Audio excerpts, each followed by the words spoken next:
भगवते वासुदेवाय अथ षष्ठोध्याय. इक्ष्वाकूच्या वंशाचे वर्णन, मांधाता आणि सौभरी ऋषींची कथा. श्री शुकाचार्य म्हणतात, विरू, केतुमान आणि शंभू असे अमरीशाचे 3 पुत्र होते. विरूपाचा पुत्र दक्ष आणि त्याचा पुत्र रथितर होता. रथितराला संतान नव्हते. वंश परंपरेचे रक्षण करण्यासाठी त्याने अंगिरा ऋषींना प्रार्थना केली. त्यांनी त्याच्या पत्नीपासून ब्रह्मतेजाने उत्पन्न संपन्न असे अनेक पुत्र उत्पन्न केले. ते जरी रथितराच्या पत्नीपासून उत्पन्न झाले होते, म्हणून रथितराचे जे गोत्र होते तेच यांचे असावयास पाहिजे होते, तरी सुद्धा ते अंगिरसच म्हणविले गेले. हे रथितर वंशाचे श्रेष्ठ पुरुष होते, कारण क्षत्रिय आणि ब्राह्मण अशा दोन्ही वर्णांशी त्यांचा संबंध होता. एकदा मनूच्या शिंकण्याने त्याच्या नाकातून इक्ष्वाकू नावाचा पुत्र उत्पन्न झाला. इक्ष्वाकूचे 100 पुत्र होते. विकुक्षी, निमी आणि दंडक हे त्यांपैकी सर्वात ज्येष्ठ होते.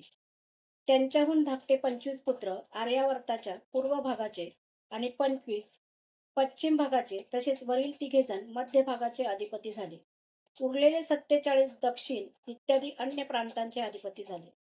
एकदा इक्ष्वाकूने अष्टका श्राद्धाच्या वेळी थोरल्या पुत्राला आज्ञा केली की विकुक्षे लगेच जाऊन श्राद्धाला योग्य पवित्र पशूचे मांस आण.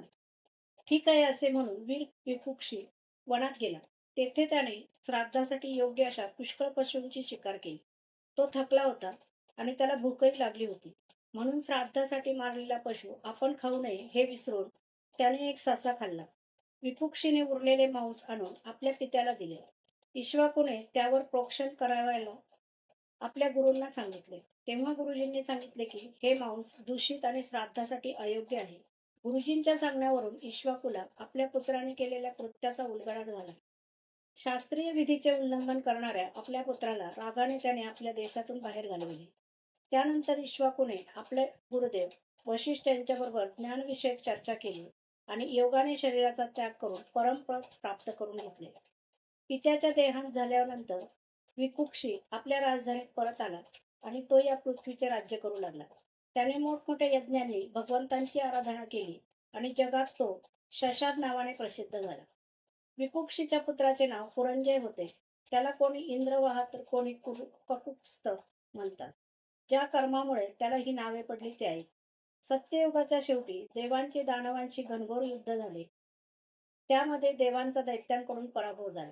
तेव्हा त्यांनी आपल्याला सहाय्य करण्यासाठी वीर कुरंजयाला आपला मित्र बनवले. कुरंजय म्हणाला की जर देवराज इंद्र माझे वाहन होतील तर मी युद्ध करेन. प्रथम इंद्राने हे मानले नाही, परंतु देवादिदेव सर्व शक्तिमान विश्वात्मा भगवंतांच्या सांगण्यावरून शेवटी तो एक अतिशय मोठा बैल झाला. सर्वार्थयामी भगवान विष्णूंनी आपल्या शक्तीने कुरंजयला सिद्ध केले. त्याने कवच धारण करून दिव्य धनुष्य आणि तीक्ष्ण बाण घेतले. त्यानंतर बैलावर चढून तो त्यांच्या वसिंड्यावर बसला. जेव्हा तो युद्धासाठी तयार झाला तेव्हा देव त्याची स्तुती करू लागले. देवांना बरोबर घेऊन त्याने पश्चिमेकडे असलेल्या दैत्यांच्या नगराला घेरले. वीर कुरंजयच्या दैत्याच्या बरोबर अत्यंत रोमांचकारी घोर संग्राम झाला. युद्धामध्ये जे जे दैत्य त्याच्या समोर आले त्यांना कुरंजयाने बाणांनी यमाच्या हवाली केले.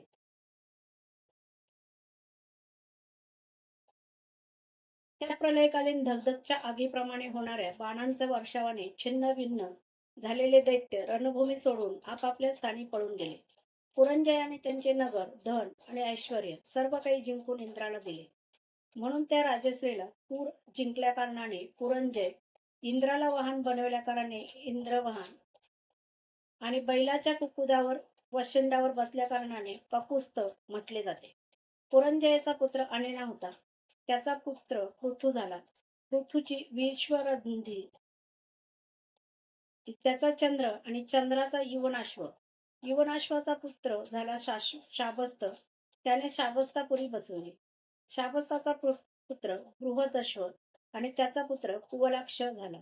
हा अत्यंत बलशाली होता. त्याने उत्तंक ऋषींना प्रसन्न करण्यासाठी आपले 21,000 पुत्र बरोबर घेऊन धुंदू नावाच्या दैत्याचा वध केला. म्हणून त्याचे नाव धुंदुमार असे पडले. धुंदू दैत्याच्या मुखातील आगीमुळे त्याचे सर्व पुत्र जळाले. फक्त 3 जिवंत राहिले. परीक्षिता, जिवंत राहिलेल्या पुत्रांची नावे दृढाश्व, कपिलाश्व आणि भद्राश्व अशी होती. दृढाश्वापासून हर्यश्व आणि त्यापासून निकुंभ यांचा जन्म झाला.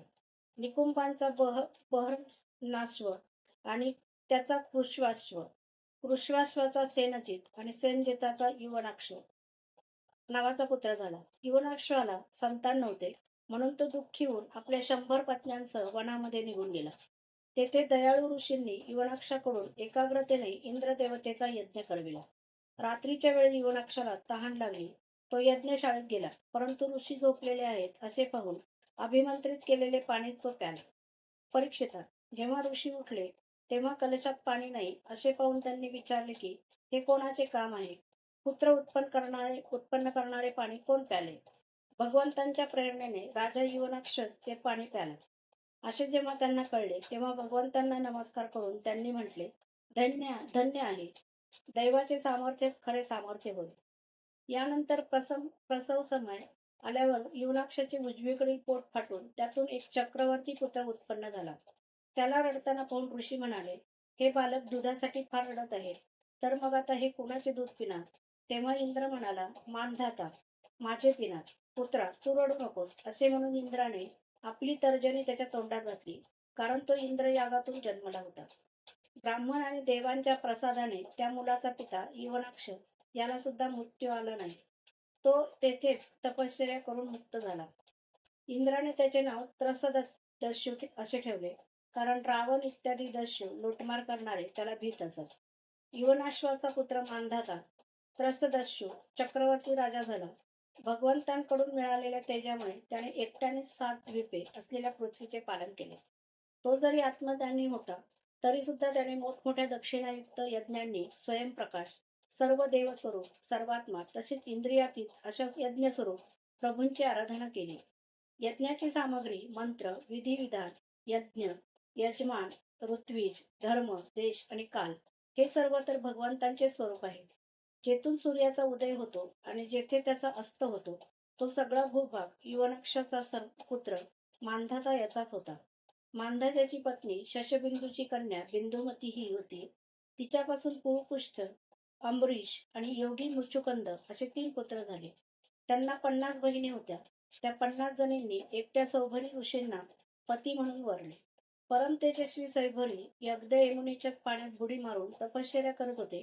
तेथे त्यांनी पाहिले की एक मत्स्यराज आपल्या पत्नीसह सुख उपभोगीत आहे. त्याने ते सुख पाहून ब्राह्मण सौभरीच्या मनामध्ये सुद्धा विवाह करण्याची इच्छा उत्पन्न झाली आणि राजा मांधात्याकडे येऊन त्यांनी त्याच्याकडे 50 कन्यांपैकी एक कन्या मागितली. राजा म्हणाला, ब्राह्मण, स्वयंवरात कन्याने आपल्याला वरले तर आपण तिला घेऊन जा. सौभरी ऋषींना राजा मांधात्याने मनोगत समजले. त्यांनी विचार केला की राजाने मला अशासाठी हे वृक्ष उत्तर दिले की आता मी वृद्ध झालो आहे, माझ्या त्वचेला सुरकुत्या पडल्या आहेत, केस पिकले आहेत आणि मान हलू लागली आहे. आता कोणतीही स्त्री मला पसंत करणार नाही.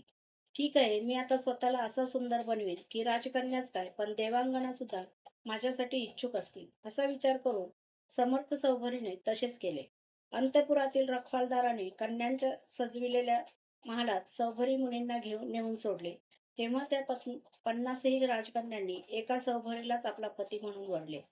त्या कन्यांचे मन सौभरीमध्ये अशा प्रकारे आसक्त झाले की त्या त्याच्यासाठी आपापसातील प्रेमभाव सोडून देऊन एकमेकींशी कलह करू लागल्या आणि एकमेकींना म्हणू लागल्या, हे तुला योग्य नाहीत, मलाच योग्य आहे. ऋग्वेदी सौभरींनी त्या सर्वांचे पाणी ग्रहण केले.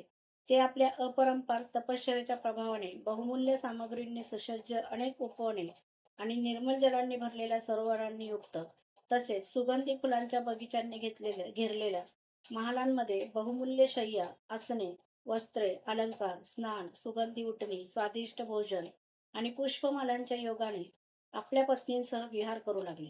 उत्तमोत्तर वस्त्रे, अलंकार इत्यादी धारण केलेले स्त्री पुरुष नेहमी त्यांच्या सेवेत असत. कुठे पक्षी चिवचिवाट करीत तर कुठे भुंगे गुंजारव करीत करीत असत. काही ठिकाणी भाट त्यांच्या कीर्तीची प्रशंसा करीत असत. 7 द्वीपांनी वेढलेल्या पृथ्वीचा स्वामी मानधाता सौभरीचे हे गृहस्थाश्रमाचे सुख पाहून आश्चर्यचकित झाला आणि त्याचा सार्वभौम संपत्तीचा आपण स्वामी असल्याचा गर्व कळून गेला. अशा प्रकारे सौभरी अनेक विषयांचे सेवन करीत गृहस्थ सुखात रममाण झालेले असले तरी ज्याप्रमाणे तुपाच्या थेंबांनी आग तृप्त होत नाही, त्याप्रमाणे तृप्त झाले नाही. ऋग्वेदाचार्य सौभरी एक दिवस स्वस्थ चित्ताने बसले होते. त्यावेळी त्यांच्या मनात विचार आला की माशांच्या संगमाच्या दृष्टीने आपण कशा रीतीने आपली तपश्चर्या आणि सत्व सुद्धा घालवून बसलो. ते पुढे विचार करू लागले, अरे मी तर तपस्वी आणि सदाचरणाचे निष्ठेने पालन करीत होतो. माझे झालेले हे अधमपतन तर पहा. मी दीर्घकाळपर्यंत केलेले तप पाण्यात विहार करणाऱ्या माशांचा संगम पाहून नष्ट झाले. म्हणून ज्याला मोक्षाची इच्छा आहे त्याने भोगात रमलेल्या प्राण्यांच्या जवळही जाता कामा नये आणि एका क्षणासाठी सुद्धा आपली इंद्रिये बहिर्मुख होऊ देऊ नयेत.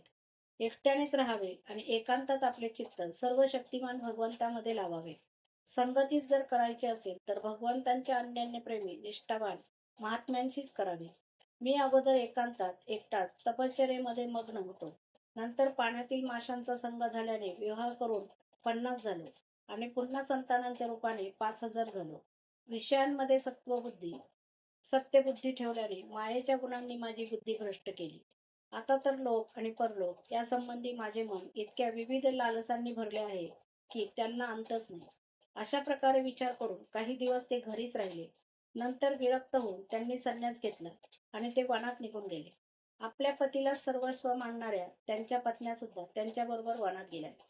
परमसंयमी सौभरीने तेथे जाऊन अतिशय घोर तपश्चर्या केली. शरीर कृश केले आणि आहवनीय इत्यादी अग्नींसह स्वतःला परमात्म्यामध्ये लीन केले. आपल्या पतीची ती आध्यात्मिक गती पाहून ज्वाळा जशा अग्नीमध्ये लीन होऊन जातात, त्याचप्रमाणे त्या पतीच्या प्रभावाने सती होऊन त्यांच्यामध्येच लीन झाल्या. अध्याय 6 समाप्त.